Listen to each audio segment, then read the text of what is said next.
యేసుక్రీస్తు ప్రభువా, మీ ఘనమైన నామమును బట్టి మీకు స్తుతి స్తోత్రాలు వందనములు చెల్లించి ప్రార్థిస్తూ ఉన్నాను. మీ దాసుని నన్ను బలపరిచి స్థిరపరిచి నా నోటికి నోరే కంఠానికి ప్రతికంఠమై ఉండి మీ బిడ్డలు వినగలిగే చెవులను గ్రహించుకునే మనసును దయచేసి పరిశుద్ధాత్మదేవ నాలో ఉండి మీరు మాట్లాడి మీరు మహిమ పొందుకుంటారని యేసుక్రీస్తు నామములో ప్రార్థించి వేడుకొనుచు నామ తండ్రి, ఆమేన్. హల్లెలూయా. 1వ తెస్సలోనికలకు రాసిన పత్రిక 5వ అధ్యాయము 5వ వచనము.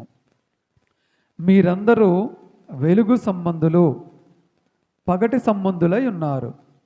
మనము రాత్రి వారము కాము, చీకటి వారము కాము.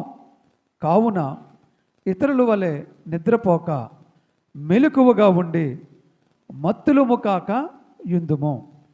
ఎందుకు ఈ మాట చెప్తున్నాడంటే దేవుడు, ఎందుకు ఈ మాట అర్థం ఏమిటి? మనమంట చీకటిలో సంచరించే వాళ్ళము కాము. చీకట్లో ఎవరు సంచరిస్తారు? చీకట్లో ఎవరు సంచరిస్తారు? చీకట్లో దొంగలు సంచరిస్తారు, మడ్రలు చేసేవారు సంచరిస్తారు, దోచుకునేవారు సంచరిస్తారు, అపవాది క్రియలు చేసే వాళ్ళందరూ కూడా సంచరిస్తారు చీకట్లో. వెలుగులో ఎవరు సంచరిస్తారు? దాక్కుంటున్నారంటే ఏంటి అర్థం? దాక్కుంటున్నారంటే వాళ్ళు భయపడుతున్నారు. లేదు, డైరెక్ట్గా వస్తున్నారంటే వాళ్ళు ఏ తప్పు చేయలేదు, ధైర్యంగా ముందుకు వస్తున్నారు. ఎవరికి కనిపించకుండా రావాలంటే చీకట్లో నడవాలి. ఎవరికి కనిపించరు. ఎవరికి కనిపించినా పర్వాలేదు అనుకుంటే వెలుగులోనికి రావాలి. దేవుడు అంటున్నాడు, నువ్వు ఎవరికి కనిపించకుండా చీకటిలో నడుస్తున్నావా, అందరికీ కనిపించేలా వెలుగులో నడుస్తున్నావా? ఈరోజు మిమ్మల్ని అడుగుతూ ఉన్నాడు దేవుడు, మీరు చీకటిలో నడుస్తున్నారా, వెలుగులో నడుస్తున్నారా? దేవునికి మహిమ కలుగునుగాక. ఒక యూదులకు పెద్ద మనిషి, ఒక ఆయన యూదులకు పెద్ద మనిషి, నికోదేము అనే ఒక పెద్ద మనిషి అక్కడ గవర్నమెంట్ ఉద్యోగం చేస్తూ ఉన్నాడు. యూదులకు పెద్దగా ఉన్నాడు. కానీ యేసు ప్రభు అంటే ఇష్టం. యేసు ప్రభుని దగ్గరికి వచ్చి నమ్ముకొని బాప్తిస్మం తీసుకోవాలనుకున్నాడు. అందరూ చూస్తే యూదుల్లో నుండి నన్ను ఎవరైనా ఇబ్బంది పెడతారేమో, యూదులు నన్ను ఏమైనా చేస్తారేమో, యూదులు నన్ను ఏమైనా ఉద్యోగుల నుంచి తీసేస్తారేమో, యూదులు నన్ను వాళ్ళు కార్యకలాపాలు నన్ను పిలవరేమో అని భయపడి అతను ఏం చేశాడంటే, కానీ యేసు ప్రభు దగ్గరికి వెళ్ళాలి, యేసు ప్రభు అంటే ఇష్టం, యేసు ప్రభు అంటే నిజమైన దేవుడు అని తెలుసుకున్నాడు, వెళ్ళాలి. అందుకు కాబట్టి ఏం చేస్తున్నాడు, రాత్రులు ఎవరికి కనిపించకుండా యేసు ప్రభు ఎక్కడున్నాడో అక్కడికి వచ్చి, అంటే అతను భయపడుతున్నాడా, ధైర్యంగా వస్తున్నాడా? యేసు ప్రభు దగ్గర రావడం తప్పు చేసినట్లా? చెప్పాలి మీరు అందరూ కూడా. తప్పు చేసినట్లా? మరి ఎందుకు భయపడాలి అతను? యేసు ప్రభు దగ్గర రావడం తప్పేం కాదే, అది చాలా గర్వంతో కూడుకున్న పనే, చాలా మంచి పనే. కానీ అతను ఏం చేస్తున్నాడు? రాత్రులు ప్రయాణం చేస్తున్నాడు, ఎవరికి తెలియకుండా వచ్చి యేసు ప్రభు దగ్గరికి వస్తున్నాడు. మరి ఎవరికి భయపడ్డాడు అతను? ఎవరికి భయపడ్డాడు చెప్పాలమ్మా? ఎవరికి? అమ్మా, ప్రజలకి భయపడ్డాడు. ప్రజలకి భయపడ్డాడు, అధికారులకు భయపడ్డాడు, పరిసయ్యులకు భయపడ్డాడు, సద్దుకయ్యులకు భయపడ్డాడు. కాబట్టి కానీ యేసు ప్రభు కావాలని ఉంది. ఎవరి మీద భయం ఉన్నా యేసయ్య కావాలని ఉంది. అందుకు కాబట్టి వచ్చాడు. యేసు ప్రభు ఏమన్నాడో తెలుసా? నువ్వు నన్ను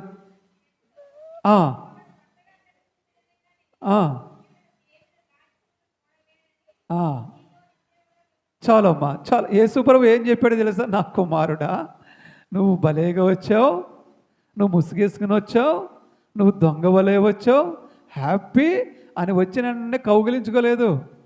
ఏమన్నాడు తెలుసా?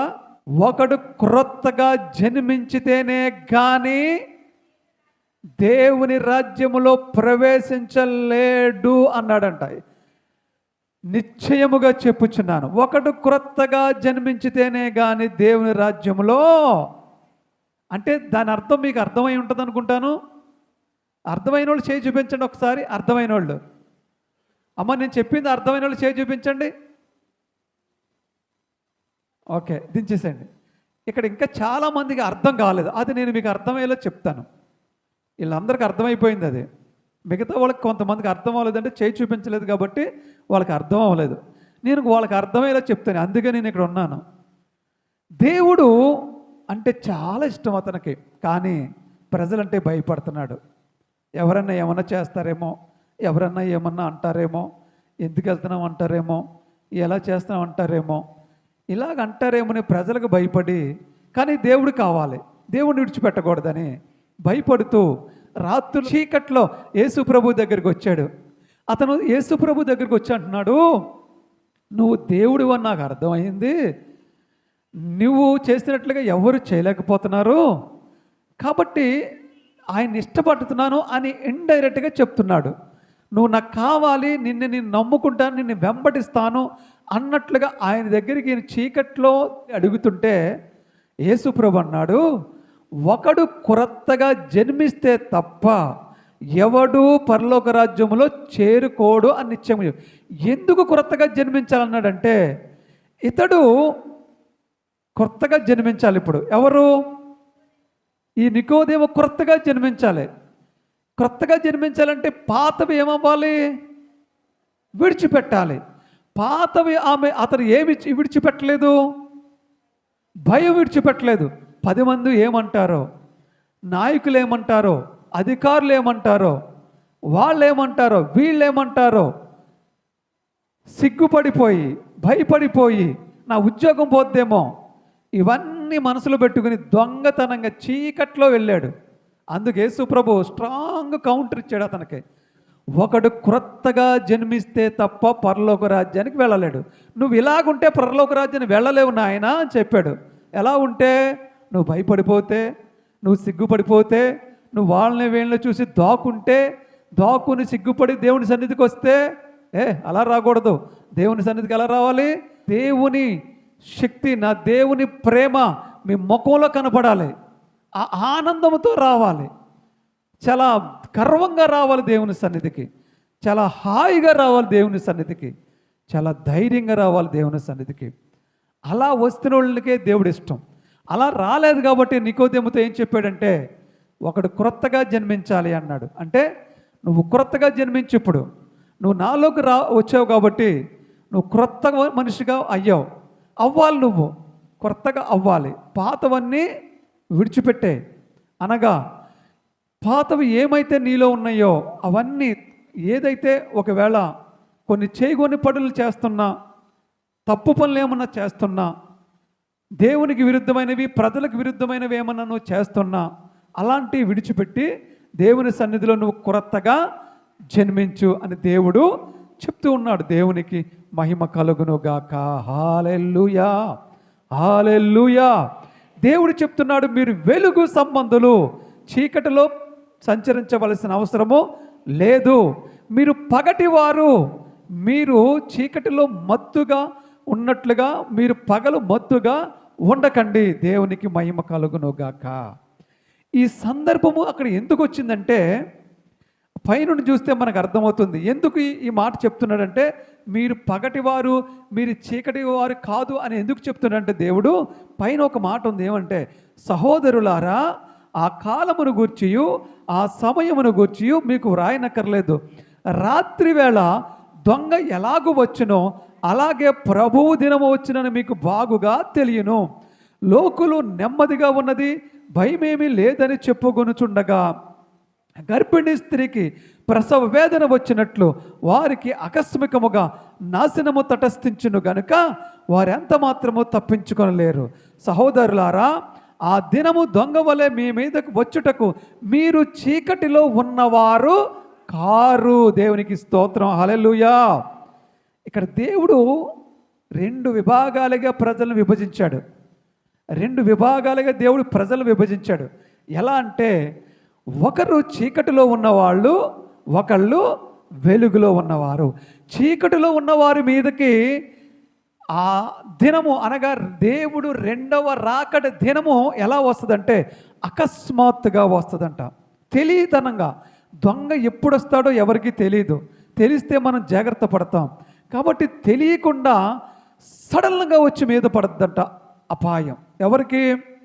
చీకటిలో ఉన్న వాళ్ళకి.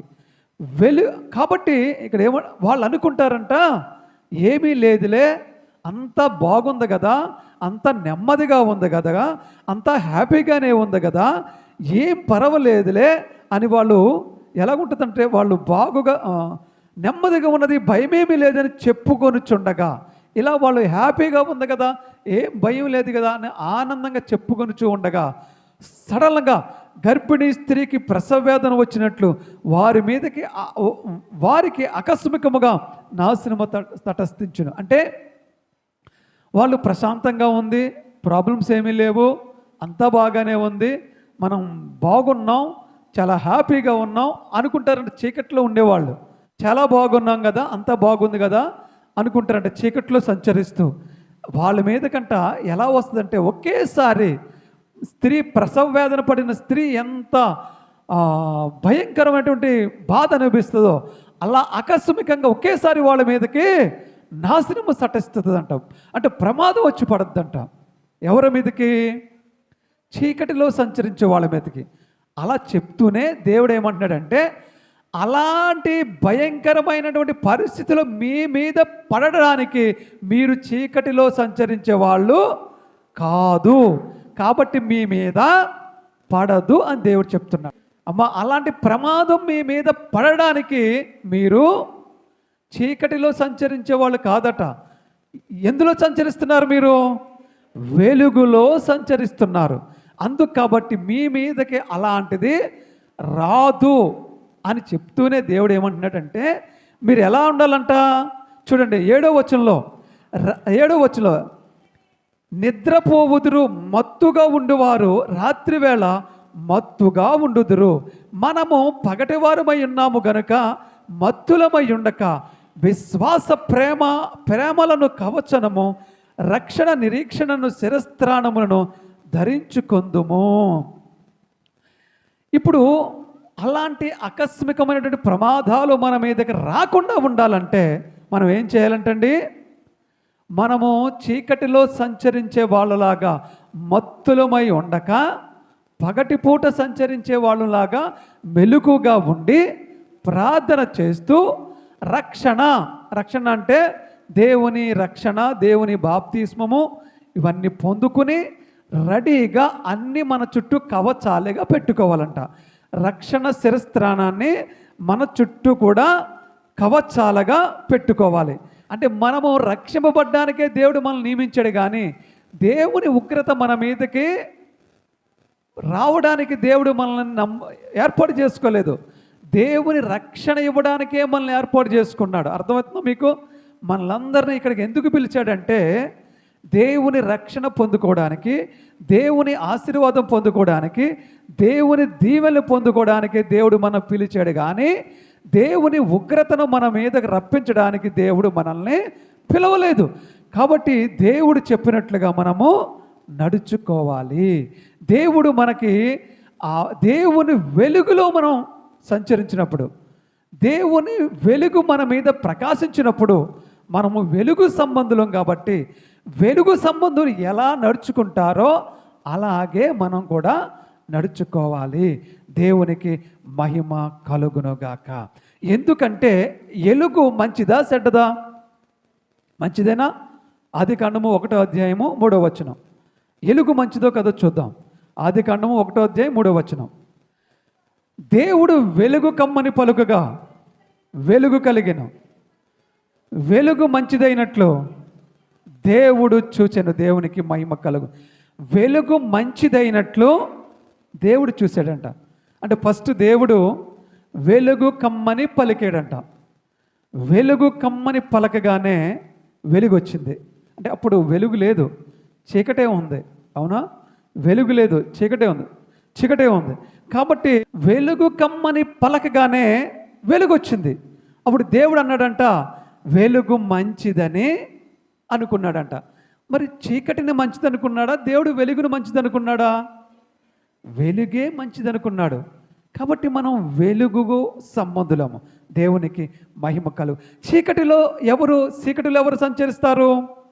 అపవాది సంచరిస్తుంది. ఆదాము అవ్వ ఇద్దరు దేవుడు ఏదెను తోటలో పెట్టిన తర్వాత అక్కడ 2 వృక్షాలు నాటించి, ఒక వృక్షమైతే మంచి చెడ్డలు తెలియజేసేది, ఒక వృక్షమైతే జీవవృక్షం, 2 వృక్షాలు పెట్టి, ఈ మంచి చెడ్డలు తెలియజేసే వృక్షం పళ్ళు మీరు తింటే మీకు మంచి చెడ్డలు తెలివులు అన్నీ వచ్చేస్తాయి. ఈ జీవవృక్షం పండు తింటే మీరు చచ్చిపోరు, దేవదూతలు ఎవరే ఉంటారు. ఆ పళ్ళు యొక్క ఉద్దేశం అది. అయితే దేవుడు ఏం చెప్తాడంటే, ఆ మంచి చెడ్డలు పళ్ళు ఇచ్చే చెట్టును మీరు తినవద్దు, మిగతావన్నీ మీరు తినండి అని చెప్తాడు. వాళ్ళు అలాగే ఊరుకుంటారు, అలాగే తింటారు. అంటే దేవుని మాట చెప్పింది చెప్పినట్లు వింటున్నారు. ఆ ఫ్రూట్స్ తినట్లేదు, వాళ్ళు హ్యాపీగానే ఉన్నారు. కొంతసేపటికి అపవాది అక్కడికి వచ్చాడు. వాళ్ళని ఇప్పుడు వెలుగులో ఉన్నారు, వాళ్ళు వెలుగులో ఉన్నారు, దోకవట్లేదు, హ్యాపీగా ధైర్యంగా ఉన్నారు. అపవాది వచ్చాడు. అపవాది వచ్చి ఏం చెప్తున్నాడంటే, మీరు చచ్చిపోరు, ఆ ఫ్రూట్స్ తింటే మీకు జ్ఞానం వస్తుంది, మీరు మంచి చెడ్డలు తెలిసిపోతాయి, మీరు దేవదూతల వల్లే బ్రతికేస్తారు, మీరు తినేయచ్చు, పర్లేదు అని చెప్పాడు. వెంటనే హవ్వ ఏం చేసిందంటే, ఒక్క క్షణం కూడా ఆలోచించలేదు. పోనీ అపవాదు వచ్చి ఇలా చెప్తున్నాడు కదా, దేవుడు తినొద్దని చెప్పాడు కదా, ఒక్కసారి దేవుణ్ణి అడుగుదాం, పోనీ ఆయన తినమంటే తిందాం అని కూడా ఆలోచించలేదు. వెంటనే పోనీ కనీసం ఆదామును కూడా సంప్రదించలేదు. ఆదాముతో చెప్దాం పోనీ, అపవాది ఇలా అంటున్నాడు కదా, ఆదాము దగ్గర పర్మిషన్ తీసుకుందాం పోనీ అని కూడా ఆలోచించలేదు. సడన్గా వెళ్ళింది, ఆ చెట్టు ఫలాలు తెచ్చుకుంది, తిన్నది, తన భర్తకి ఇచ్చింది, తన భర్త చేత కూడా తినిపించింది. అప్పుడు వీళ్ళిద్దరు కలిసి సిగ్గుపడి పారిపోయి దాక్కున్నారు. ఇప్పుడు ఎక్కడ దాక్కున్నారు? చెట్లు చాటున దాక్కున్నారు. అంటే ఇంతకుముందు ఎలా ఉన్నారు? వాళ్ళు డైరెక్ట్గా ఉన్నారు. అప్పుడు వాళ్ళు వెలుగు సంబంధులు, ఇప్పుడు దాక్కున్నారు. ఇప్పుడు ఎవరి సంబంధులు? చీకటి సంబంధులు. అర్థమైపోయింది కదా మీకు? ఈ చీకటి సంబంధులు అవడానికి ఎవరు కారణం? అపవాది కారణం. ఎందుకంటే పర్వాలేదు తినేయండి, పర్వాలేదు చేసేయండి, పర్వాలేదు వెళ్ళండి, పర్వాలేదు వచ్చేయండి, పర్వాలేదు. ఈ పర్వాలేదు మనిషిని చాలా కృంగదీసేస్తుంది. చాలా సమయంలో మీ జీవితాల్లో పర్వాలేదు అనే చాలాసార్లు మీరు వినే ఉంటారు, చేసే ఉంటారు, అవలంబించుంటారు. ఈ పర్వాలేదు అనేది చాలా నష్టాన్ని కలిగిస్తుంది. దేవునికి మహిమ కలుగునుగాక. నీవు పగటి సంబంధం అయితే దేవుడు నీ దగ్గరికి వచ్చేస్తాడు. నువ్వు చీకటి సంబంధం అయితే అపవాది నీ దగ్గరికి వస్తాడు. రోజు యేసు ప్రభు తండ్రిన దేవుడు వాళ్ళ దగ్గరికి వచ్చేవాడు. ఎవరి దగ్గరికి? ఆదాము అవ్వ దగ్గరికి. వారు కూడా సిగ్గుపడకుండా దేవుడి దగ్గరికి వెళ్ళేవారు, ఎందుకంటే పగటి సంబంధులు కాబట్టి. ఇప్పుడు దేవుడు మన దగ్గర రావాలంటే మనం ఎలా ఉండాలి? చెప్పండి అమ్మా, మరి నోరు రాదేంటి? గట్టిగా చెప్పండి. దేవుడు మన దగ్గర రావాలంటే మనం ఎలాంటి సంబంధులమై ఉండాలి? పగటి సంబంధులై ఉండాలి. ఇప్పుడు బెతెస్దా కోనేరు దగ్గర 38 సంవత్సరాలుగా ఒక రోగి పడి ఉన్నాడు. అతని దగ్గరికి ఎవరు వచ్చారు? చెప్పాలమ్మా, ఎవరు వచ్చారు? యేసుక్రీస్తు ప్రభు వచ్చేసాడు. మరి మిగతా వాళ్ళందరూ కూడా ఆ బెతెస్దా కోనేరులోకి దిగి, ఎప్పుడు దిగాలంటే దేవదూత వచ్చినప్పుడు దిగితే వాళ్ళు ఎట్టి వ్యాధిగ్రస్తులైనా బాగైపోతారు. ఏదైతే బెతెస్దా కోనేరు ఉందో ఆ కోనేట్లోనికి అప్పుడప్పుడు దేవదూత వస్తుంది, వచ్చి నీళ్లు కదిలిస్తుంది. ఆ నీళ్లు కదిలించినప్పుడు ఎవరైతే మొట్టమొదటిసారి ఫస్ట్ దూకేస్తాడో వాడు ఎట్టి వ్యాధిగ్రస్తుడైనా సరే వాడు బాగుపడిపోయి ఇంటికి వెళ్ళిపోతాడు. వాడు ఎలాంటి భయంకరమైన వ్యాధి ఉన్నా సరే బాగుపడిపోతే ఇంటికి వెళ్ళిపోతాడు. అయితే ఈ 38 సంవత్సరాలుగా ఆ రోగి పడి ఉన్నాడు, కానీ వాడు దిగలేకపోతున్నాడు.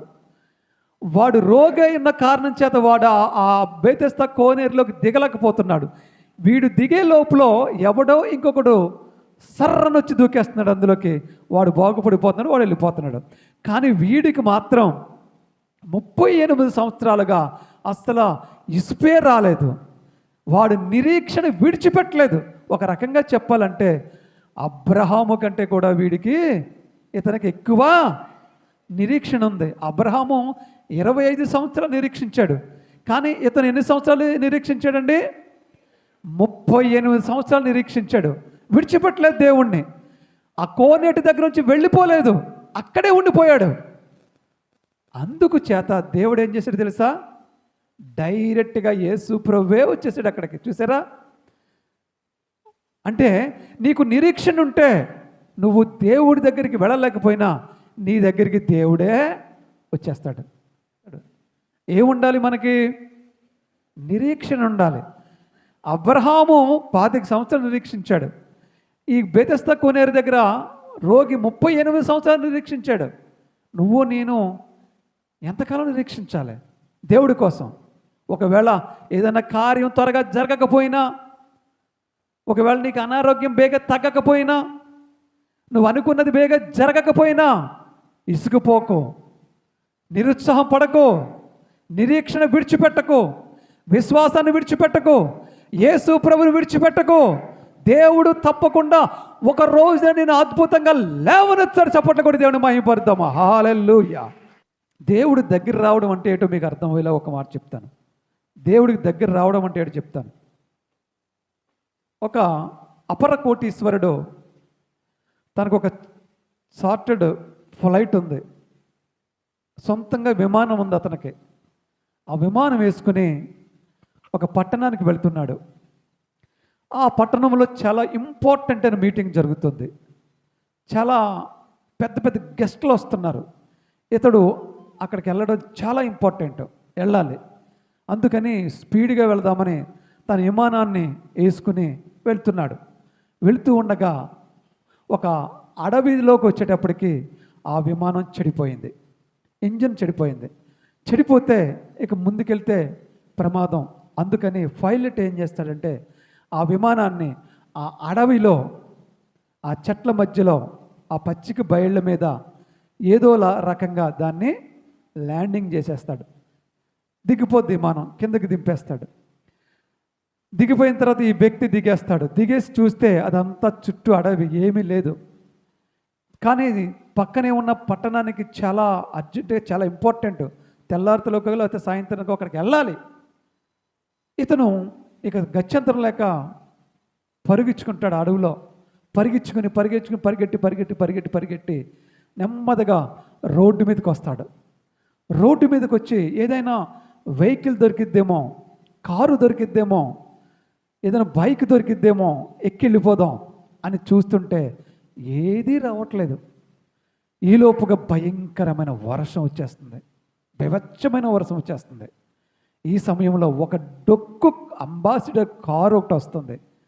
దాని గంటలు 4 గంటితే స్టార్ట్ అవుద్ది, లేదా ముందుకి వెళ్ళదు. ఇక్కడ కొంతమంది మనోళ్ళు ఉన్నారు, మందిరానికి వెళ్ళాలంటే ఎవరో ఒకళ్ళు వచ్చి గంటాలి, రారా బాబు వెళదాం, రావే బాబు వెళదాం అని గంటే వాళ్ళు గంటితే లాగితే వస్తూ ఉంటారు. కొంతమంది గంటించుకుంటారా, లేకపోతే మీరే వచ్చేస్తారా? గంటవలసిన అవసరం లేదు మనల్ని. దేవుడు మనల్ని లాగుతున్నాడు.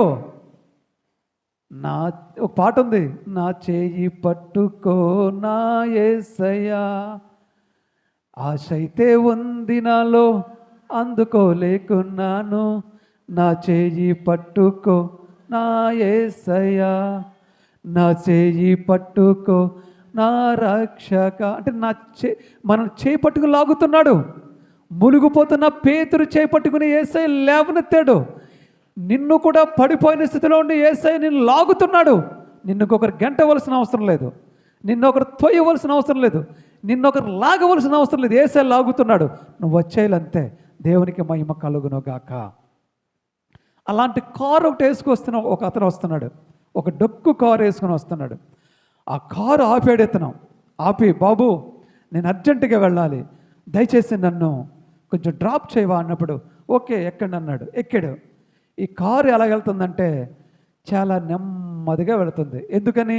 ఈ కారు చాలా పాత కారు. ఎక్కడో గోతుల్లో పడిపోతుంటే అక్కడే పైకి కిందకి ఎగురుతుంది. ఏదో రకంగా నెట్టుకెళ్తున్నాడు పాపం ఇతను తొందర పెడుతున్నాడు స్పీడ్గా వెళ్ళనివ్వండి. అయినా కానీ అది అలా నెమ్మదిగా వెళుతుంటే కొంతసేపటికి వర్షం బాగా ఎక్కువైపోయింది. ఎక్కువ వర్షం ఎక్కువైపోయింది. ఇక ముందుకు వెళ్ళలేని పరిస్థితి. ఏమవుతుందంటే ఈ కారుకి ఫ్రంట్ అద్దాన్ని క్లీన్ చేసే వైపర్లు పోయినాయి. వర్షం పొలోమంటూ పడిపోతుంది. ఈ వైపర్లు చెడిపోయినాయి. వైపర్లు చెడిపోతే కారు ముందుకు వెళ్ళదు. ఎందుకంటే డ్రైవింగ్ చేసేవాడికి ఎదట ఏముందో కనిపించదు. ఎందుకు కనిపించదంటే వర్షం వచ్చేస్తుంది కదా, అందుకు కనిపించదు. ఎవరు చేయలేరు అలాగా. కాబట్టి ఈ డ్రైవర్ అంటున్నాడు, అతను అంటున్నాడు, సార్ ఇక్కడ నుంచి నేను ముందుకు వెళ్ళలేను. ఎందుకంటే వెళితే మనం ఎక్కడో యాక్సిడెంట్ అయిపోద్ది మనకి. కాబట్టి వర్షం తగ్గిన తర్వాత కానీ నేను వెళ్ళలేను అని చెప్తున్నప్పుడు ఇతడు, అరే ఏమైపోయింది, అర్జెంటుగా వెళ్ళాలి, ఇలా జరుగుతుంది ఏంటి నాకు అని చిరాకు పడిపోయి తల కొట్టేసుకుని కిందకి దిగి, సరే ఏం చేస్తాం, నడుచుకుంటూ వెళ్దాం. పైనుంచి తడిచిపోతున్నాడు, మొత్తైపోయాడు. నడుచుకుంటూ వెళ్తుంటే దూరంలో ఉండి ఒక లైట్ కనిపిస్తుంది. అంత దూరంలో ఒక లైట్ కనిపిస్తుంది. అబ్బా ఏదో లైట్ ఉంది, అక్కడ ఎవరో ఉండి ఉంటారు అని గబగబా ఆ లైట్ ఉన్న ఇంటికి దగ్గరికి వెళ్ళాడు. వెళ్ళి తడిచిపోయిన వ్యక్తి లోపలికి వెళ్ళి డోర్ కొట్టగానే ఒక స్త్రీ వచ్చి తలుపు తీసింది. అయ్యా ఎవరు మీరు అన్నారు. అమ్మో నేను అర్జెంటుగా పక్కనున్న పట్టణానికి వెళ్ళాలి, నా ఫ్లైట్ చెడిపోయింది, ఒక కారు ఎక్కితే కారు కూడా పాడైపోయింది, వెళ్ళలేని స్థితిలో ఉన్నాను, కొంచెం నీ ఇంట్లో కొంచెం నాకు చోటు ఇస్తావా, నేను కొంచెం షెల్టర్ ఇస్తావా నాకు, నేను ఇదంతా కూడా తడిసిపోయి ఉన్నాను, కొంచెం డ్రెస్ చేంజ్ చేసుకుని కొంచెం వర్షం తగ్గే వరకు నీ దగ్గర కూర్చొని నేను మళ్ళీ వెళ్ళిపోతాను అన్నప్పుడు, అయ్యో తప్పకుండా రండి, లోపల రండి అని లోపలికి తీసుకెళ్ళింది. లోపలికి తీసుకెళ్ళిన తర్వాత తనకి కొంచెం ఏ వస్త్రాలు అవి ఇచ్చింది, అవన్నీ తుడుచుకుంటున్నాడు, అతను కట్టుకున్నాడు, అన్నీ బాగుంది, కూర్చున్నాడు. ఈ లోపల, సార్ నేను మీకు కొంచెం ఈ డ్రైవర్ కూడా ఉన్నాడు, ఈ కారు డ్రైవర్ కూడా ఉన్నాడు, ఇద్దరు ఉన్నారు అక్కడ, సార్ మీకు నేను కొంచెం టీ పెట్టుకొని వస్తాను అని చెప్పి టీ పెట్టుకుంది, ఏయో కొంచెం స్నాక్స్ అవి చేసింది, తెచ్చి వీళ్ళకి పెట్టింది. ఇద్దరు తింటున్న సమయంలో ఈ వ్యక్తి ఆమె ముఖంని అలా యథేచ్ఛగా చూస్తున్నాడు, అలాగ పట్టుబట్టి చూస్తున్నాడు. చూసి అలా పరిశీలన చేసి, ఎందుకంటే ఆవిడ నోట్లో ఏదో పలుకుతూ ఉంది. ఇతను వచ్చిన దగ్గర నుంచి చూస్తున్నాడు, నోట్లో ఏదో అంటుంది ఆవిడ, ఏదో తలుసుకుంటుంది. అది ఏంటి అని ఇతను ముఖాన్ని తీక్షణంగా చూస్తున్నాడు. ఇలాగా నేను కూడా ఇక్కడున్న మిమ్మల్ని అందరినీ అలాగే చూస్తూ ఉంటాను. మీరు నన్ను చూడకపోయినా నేను మిమ్మల్ని చూస్తూ ఉంటాను. ఎవరు ముఖం ఎలా ఉంది, ఎవరు నీరసంగా ఉన్నారా, ఎవరు బెంగతో ఉన్నారు, ఎవరు దిగులుతో ఉన్నారు, ఎవరు పరధ్యాసతో ఉన్నారు, ఎవరు ఇక్కడ ఉన్నారా, ఇంటి దగ్గర ఉన్నారా, వాక్యాన్ని వింటున్నారా, లేకపోతే బ్రెయిన్ ఎక్కడో పెట్టారా, ఇలాంటివన్నీ నేను పరిశీలిస్తూ ఉంటాను. నేను చూస్తూ ఉంటాను. మీ ముఖాలు మీరు చూడకుండానే నేను మీ ముఖాలు చూస్తూ ఉంటాను, గమనిస్తూ ఉంటాను నేను. అలా అతను గమనిస్తున్నాడు. ఆమె ముఖాన్ని చూసి అడిగేశాడు, ఉండబెట్టలేక అడిగేశాడు, అమ్మా నేను వచ్చిన దగ్గర నుంచి చూస్తున్నాను, నీ నోటితో ఏదో అంటున్నావు, లోపల నీ పెదాలు కదులుతున్నాయి, లోపల ఏదో అంటున్నావు, నువ్వు ఏంటి అని అడిగాడు. నీ ముఖం చాలా వికారంగా ఉంది, ఏంటి అని అడిగాడు. ఇతను అడిగితే అప్పుడు ఆమంది, ఏమి లేదండి, నాకు ఒక బాబు ఉన్నాడు, ఆ బాబు చాలా చిన్న బాబు, అతనికి బ్రెయిన్లో ఒక ప్రమాదకరమైనటువంటి వ్యాధి వచ్చింది. ఆ వ్యాధి తగ్గాలంటే ఎవరి వల్ల కావడం లేదు, ఆపరేషన్ చేయాలంటున్నారు. ఆ వ్యాధి తగ్గాలంటే ఆపరేషన్ చేయాలంటే ఈ చుట్టుపక్కల ఉన్న డాక్టర్ల వల్ల కాదట. ఈ చుట్టుపక్కల ఉన్న డాక్టర్లు ఎవరు ఆపరేషన్ చేసినా ఆ కుమారుడు చనిపోతాడట. ఆ బిడ్డకి ఆపరేషన్ చేయగల డాక్టర్ ఒకే ఒక్కడు ఉన్నాడట, ఫలానా ఊర్లో ఉన్నాడంట డాక్టర్ గారు. ఆ డాక్టర్ గారి దగ్గరికి వెళ్ళడానికి నాకు స్తోమత లేదు. ఆ డాక్టర్ గారి దగ్గరికి వెళ్ళి ఆపరేషన్ చేయించాలంటే నేను సరిపోను. అతని దగ్గరికి వెళ్ళడానికి కూడా నాకు దారికి ఖర్చులు కూడా డబ్బులు లేవు నా దగ్గరికి. కానీ నా బిడ్డ బ్రతకాలి, అతని దగ్గరికి తీసుకెళ్ళకపోతే నా బిడ్డ చనిపోతాడు. నా బిడ్డ బ్రతకాలి అని నేను దేవుడికి ప్రార్థన చేసుకుంటున్నాను నోట్లోనూ. ఆ డాక్టర్ని ఎలాగైనా నా దగ్గరికి పంపించు అని నేను దేవుడికి ప్రార్థన చేస్తున్నాను. నేను రోజు అదే ప్రార్థన చేస్తున్నాను, ఇప్పుడు కూడా అదే ప్రార్థన చేస్తున్నాను నేను. అందుకే మీరు వచ్చిన దగ్గర నుంచి మీకు పెడుతున్నా కానీ నేనేదో అంటున్నట్లుగా మీకు అనిపించింది, అంతేనయ్యా, అంతకంటే ఇంకేమీ కాదు అని సమాధానం ఇచ్చిందంట. ఒక్కసారిగా ఆ కుర్చీలో కూర్చున్న ఆ వ్యక్తి మోకాళ్ళ మీద దిగజారిపోయి 2 చేతుల పైకెత్తి ప్రార్థన చేస్తూ ఉన్నాడంట. ఎందుకు అలా చేస్తున్నాడు? ఏడుస్తున్నాడంట. అతను ఏడుస్తూ ప్రార్థన చేస్తున్నాడంట. వెంటనే ఈ స్త్రీకి డౌట్ వచ్చేసింది. సార్, ఎందుకు మీరు ఏడుస్తూ ప్రార్థన చేస్తున్నారంటే, అమ్మా, నువ్వు ఎవరి దగ్గరకో వెళ్ళి నీ కొడుకుని బ్రతికించుకోవాలనుకుంటున్న డాక్టర్ గారు ఎవరో కాదమ్మా, నేనే అన్నాడంట. గట్టిగా చప్పట్లు కొట్టి దేవుని మహిమపరుద్దాం. హల్లెలూయా. అర్థమైన వాళ్ళు ఒకసారి చేయి చూపిస్తారా? అర్థమైన వాళ్ళు ఒకసారి చేయి చూపిస్తారా? Very good. అందరికి అర్థమైంది. ఆ డాక్టర్ని నేనే అన్నాడంట. ఎంత అద్భుతం చూడండి ఒకసారి, ఎంత ఆశ్చర్యమో చూడండి. దేవుడు ప్రార్థన ఏం చేసిందండి? ఆ డాక్టర్ని ఈవిడ ఇంటికి తీసుకొచ్చేసాడు దేవుడు. ఆమేన్. ఈవిడ వెళ్ళలేకపోతుంది ఆ డాక్టర్ దగ్గరికి, కానీ బిడ్డను బ్రతికించుకోవాలి. యేసయ్యకు ప్రార్థన చేస్తూ ఉంది. ప్రభా డాక్టర్ను పంపించు, ప్రభా డాక్టర్ను పంపించు, ప్రభా డాక్టర్ను పంపించు. పంపించడం లేదా దేవుడు? పంపించడం లేదా? ఫ్లైట్ ఆపి మరీ పంపించాడు. ఫ్లైట్ అంటే మామూలు విషయం కాదు. ఒక ఫ్లైట్ ఎక్కాలంటే 2 గంటలు చెక్కింగ్ ఉంటుంది. ఎయిర్పోర్ట్లో 2 గంటలు చెక్కింగ్ చేసి పంపిస్తారు. ఎన్ని రూల్సో, ఎన్ని ఇబ్బంది పడి ఫ్లైట్ ఎక్కాలి. అలాంటి ఫ్లైట్ని ఈవిడుంటున్న ఏరియాలోనూ ఒక అడవిలో దింపేశాడు దేవుడు. ఎక్కిన కారు ఆపేశాడు దేవుడు. ఇంకా ఎదరికెళ్ళకుండా వరుసను పంపించేశాడు దేవుడు. పంపించి ఏం చేశాడండి? ఏం చేశాడండి? ఈవిడింటికి తీసుకొచ్చేసాడు. తీసుకొచ్చాడా? మనకైనా సరే దేవుడు అలాంటి ఆశీర్వాదాలు ఇవ్వబోతూ ఉన్నాడు. ఆమేన్. ఈరోజు నువ్వు దేనికోసం ఎదురు చూస్తున్నావో? ఆవిడ ఆరోగ్యం కోసం ఎదురు చూసింది. మనం ఒక్కొక్కరు ఒక్కో దానికోసం ఎదురు చూస్తున్నాం. మన దగ్గరికి దేవుడు పంపించబోతూ ఉన్నాడు. చప్పట్లు కొడదామా? హల్లెలూయా. మనం దేనికోసం ఎదురు చూస్తున్నామో అది దేవుడు మన దగ్గరికి పంపించబోతూ ఉన్నాడు. ఆమేన్ చెప్దాం అందరూ కూడా. హల్లెలూయా. దేవునికి అసాధ్యమైనది ఏమీ లేదు. అవసరమైతే దేవుడే వచ్చేస్తాడు దగ్గరికి. బెతెస్దా కోనేరు దగ్గరలో ఉన్న పడిన రోగి దగ్గరికి దేవుడు వచ్చేసాడో లేదా? వచ్చేసాడో లేదా? అతను వెళ్ళలేకపోతున్నాడా దేవుడి దగ్గరికి? దేవుడే వచ్చేసాడు. అప్పుడు అన్నాడు దేవుడు, ఒరే బాబు, నువ్వు ఇంకా కోనేట్లోకి దిగక్కర్లొద్దురా, కోనేట్లోకి దిగక్కర్లొద్దు. కాబట్టి దేవుడు సర్వశక్తి సంపన్నుడు, ఏమైనా చేయగలడు, ఏమైనా ఇవ్వగలడు. అయితే మనం చేయవలసిందల్లా ఏం చేయాలండి? ఎలుగు సంబంధుల వలె మెలకువగా ఉండి ప్రార్థన చెయ్యాలి. పట్టుదలగా దేవుని మందిరానికి రావాలి. అప్పుడే దేవుడు నీ దగ్గరికి వస్తాడు. దేవుడు ఈ మాటలను దీవించి ఆశీర్వదించునుగాక. ఆమేన్. కృప కలిగిన మా ప్రభా, దయగల మా తండ్రి యేసుక్రీస్తు ప్రభా, ఇంతవరకు విన్న వాక్యాన్ని మీ బిడ్డలు వాళ్ళ హృదయలో భద్రపరచబడి నీరుగట్టి ఫలింపజేసి